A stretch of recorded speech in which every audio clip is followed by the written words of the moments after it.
Hi there, Mike from Outside Xbox here with some brand new Xbox One gameplay from Dark Souls 3. Are you terrified of Dark Souls? Afraid of the constant merciless deaths? Petrified by the complex combat systems and regenerating enemies? Horrified by bosses with names that sound like awful chronic medical conditions? I'm looking at you, Ceaseless Discharge. I was too, but then we made the mistake of doing a commentary edition of our video about characters that betray you, and approximately 800 people suggested patches from Dark Souls, so I played 15 hours of Dark Souls to find him. Now I understand Dark Souls and I'm really excited for Dark Souls 3. I think you should be excited too, even if you're a little bit scared. Here's Dark Souls 3 gameplay on Xbox One and 5 reasons not to be afraid of it, or how I learned to stop worrying and love Dark Souls.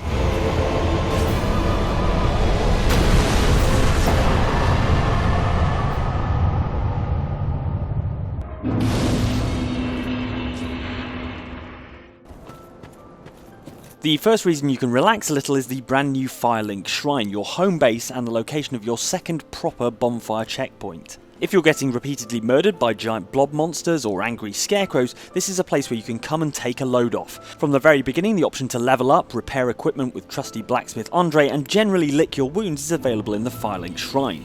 Nothing bad can possibly happen to you in here. Well, definitely not during the first 4 hours of the game. We can vouch for that. For those familiar with the Souls series who are probably already nails hard and not afraid of anything, the vibe is very much more like the Nexus from Demon Souls than Firelink Shrine in the original Dark Souls, which was physically connected with the rest of the world. The important thing to remember is that rather than having to rely on your easily smashed legs to get you there, you can just warp from any old bonfire back to Firelink for a breather, a cup of tea and a bit of a cry. It's fine, there's no shame in it.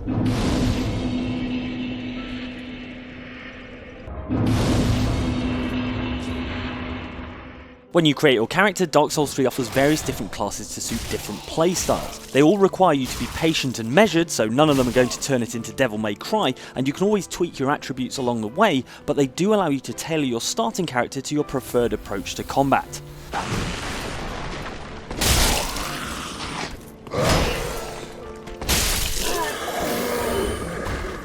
Knights are good for beginners because they can take an absolute hammering, but if you prefer to be tricksy and roll around the place, you might prefer a more dexterous build like the dual-wielding mercenary. If you'd rather try and stay as far away from the nightmarish hell beasts as humanly possible, you'll probably want someone like the pyromancer who has ranged magic. And if you're a total show-off, you can pick the thief and roll past enemies and stab them in the back with a dagger, as if this game wasn't hard enough. Sadly, choosing to be the whitest man on the planet doesn't confer any kind of combat advantage that we noticed.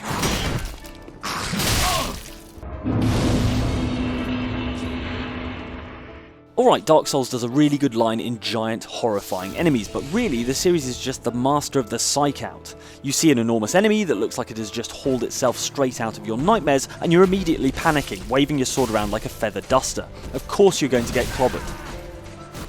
What you should be doing is trusting your ability to block a blow from a sword that's twice as big as you are, and timing your rolls and not being afraid to back away to conserve your stamina and or chug a life-giving Estus flask. Flailing around will just tire you out, leaving you open to getting marmalised when the boss swings at you. Also remember that once you beat the bosses and some tougher mini-bosses, they never respawn again. Take this nameless samurai jerk who's loitering around the corner from Firelink Shrine. You can engage him in lengthy combat and chip away at his monster health bar, or you can just unceremoniously bundle him off a cliff like an absolute hero.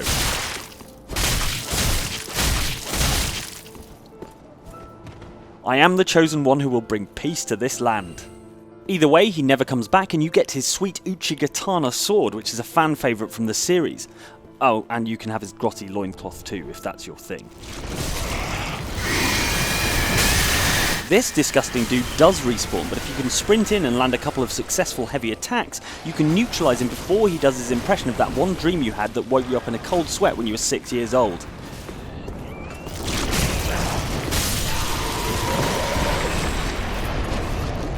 Most of the bosses in the first 4 hours or so of the game were more bark than bite, apart from this tree who is very much bite but covered in bark.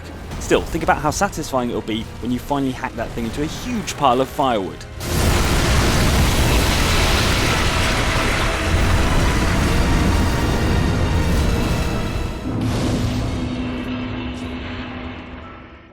Dark Souls can feel like a pretty lonely place, but you're not completely on your own.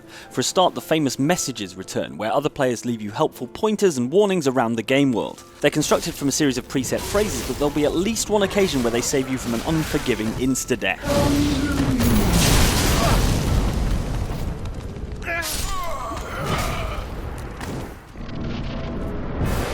If you're prepared to dabble in the online side and open your game up to other players, then like Dark Souls 2, this third game supports up to 6 players in any one session. If you're in a bit of a bind with a tough boss, you can summon other players to help you / do all the hard work for you. Of course, you can end up getting invaded by hostile spirits, but hey, maybe you'll be lucky enough to be flattened by a regular monster before they even have the chance to attack you. Like me. Heroic me.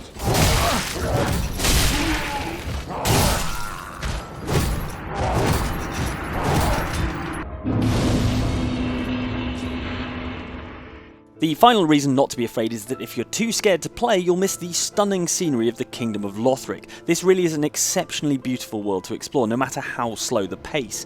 Even if you're inching forward, shield up, praying for a clear run to the next bonfire, you'll be doing it in one of the most artistically spectacular worlds to hit the Xbox One. Just look at the sheer scale of this castle. Sadly, the really magical thing about the original Dark Souls, the way the whole world was interconnected by shortcuts between areas that you had no idea were near each other, doesn't seem to be the case here, which is, I'll admit, a bit of a shame. It may just be this early part of the game, but areas felt very much separate from each other, probably because they're so much more detailed than the previous games. Instead of walking, you mainly end up warping between bonfires, or occasionally getting flown around by horrifying gargoyles, which is, coincidentally, Andy's preferred method of commuting. But regardless, the individual areas themselves are still relatively large, with multiple separate bonfires in each, and you'll discover quick routes and shortcuts within them. So there you go, 5 reasons you shouldn't be afraid of Dark Souls 3, or at the very least, 5 reasons you should suppress that fear and push on in what can be one of the most rewarding experiences in gaming.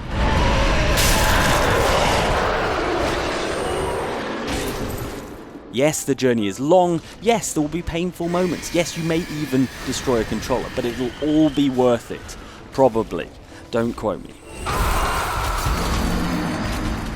Thanks for watching, like and subscribe if you enjoyed this, and we will see you next time on Outside Xbox.